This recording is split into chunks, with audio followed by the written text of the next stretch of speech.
Hello friends, welcome to my channel. आज जी recipe मी तुम्हाला दाखवते आहे ती मुलांच्या टिफिनसाठी आपण झटपट करू शकतो अशी आहे. चला तर रेसिपीला सुरुवात करते. इथे मी आदल्या दिवशी इडल्या उकडून घेतल्या होत्या आणि त्या मी आता एक लांब लांब शेपमध्ये कापते आहे. तुम्ही पाहू शकतात आपण अशी करून कट करून घ्यायची.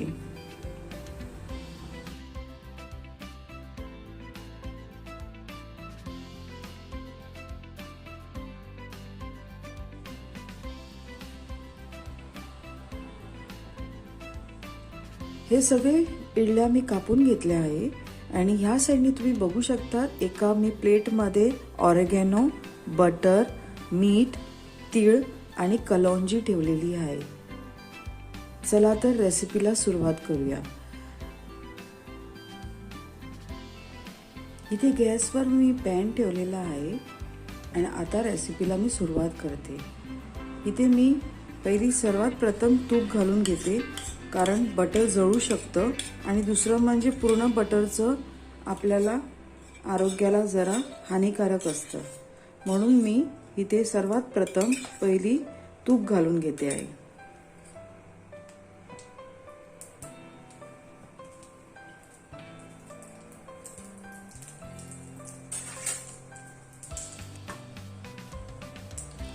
तसंच मी इकडे बटर घालून घेते आहे.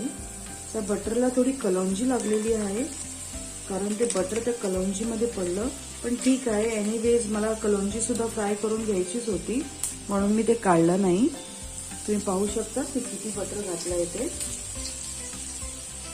बटर जर वितळलं की मग आपण बाकीचं साहित्य घालून घेऊया.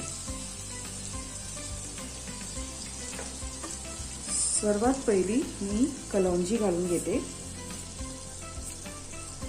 तसेच तीळ घालून घेते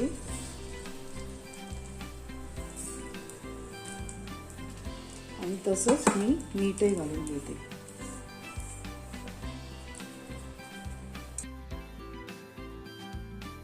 हे जरा 1-2 मिनिटं आपण फ्राय करून घ्यायचं आणि मग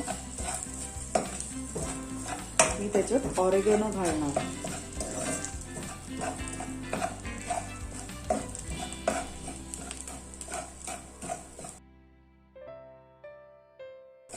तीळ घालण्याचं मुद्दाम कारण हे आहे की एकतर हे थंडीचे दिवस आहे, कुठल्या नाही तर कुठल्या रूपात आपल्याला तीळ खायला पाहिजे. आणि नॉर्मली सुद्धा जेवणात आपण अधूनमधून तीळ हे वापरले पाहिजे, कारण ते हाय इन कॅल्शियम असतात. तुम्ही पाहू शकतात मी आणि थोडं तूप घालते आहे इथे, कारण मला फार कमी वाटत आहे, कारण माझ्या इडल्यांची जी क्वांटिटी आहे ती जास्ती आहे. तर ते सगळीकडे म्हणजे व्यवस्थित ते लागण्यासाठी मी आणि थोडं तूप घातलं आहे.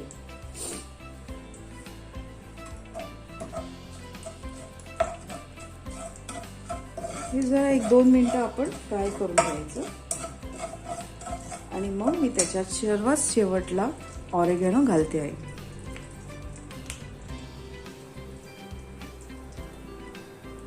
ऑरेगॅनोनी एक वेगळी चायनीज अशी फ्लेवर्स येतात, म्हणून मी हे जरा आगळ म्हणजे वेगळ्या पद्धतीने दाखवायला शोधते.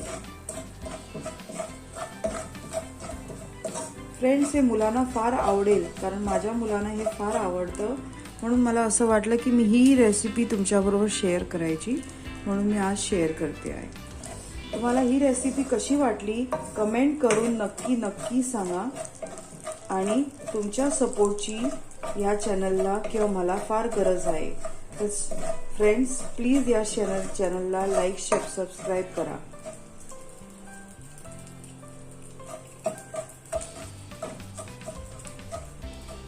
आणि आदल्या दिवशी आपण इडल्या करून ठेवल्या असेल तर झटपट होणारी ही रेसिपी आहे.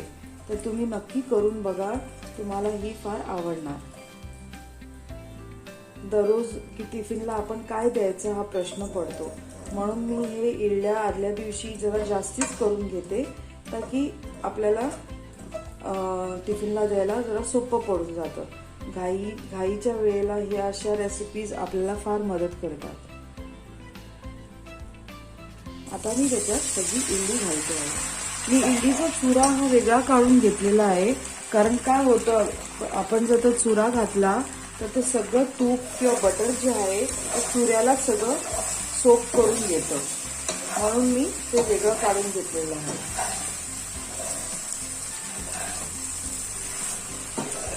एक 2 मिनिटं आपण ही इडली त्याच्यात वाफवून घ्यायची, ताकी सगळं जे आपलं बटरचं आणि तुपाचं जे हे आहे केलेलं मी तडका, तो व्यवस्थित सगळ्या साईडनी इडलीला लागायला पाहिजे, म्हणजे ते फ्लेवर्स सगळे मस्त इडलीला येईल.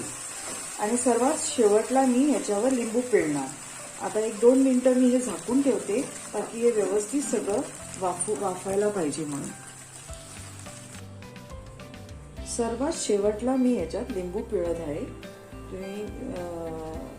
कारण मी लिंबू पिळल्यानंतर जास्ती वेळ गरम करत नाही, त्याच्यासाठी मी हे सर्वात शेवटला पिळून घेते.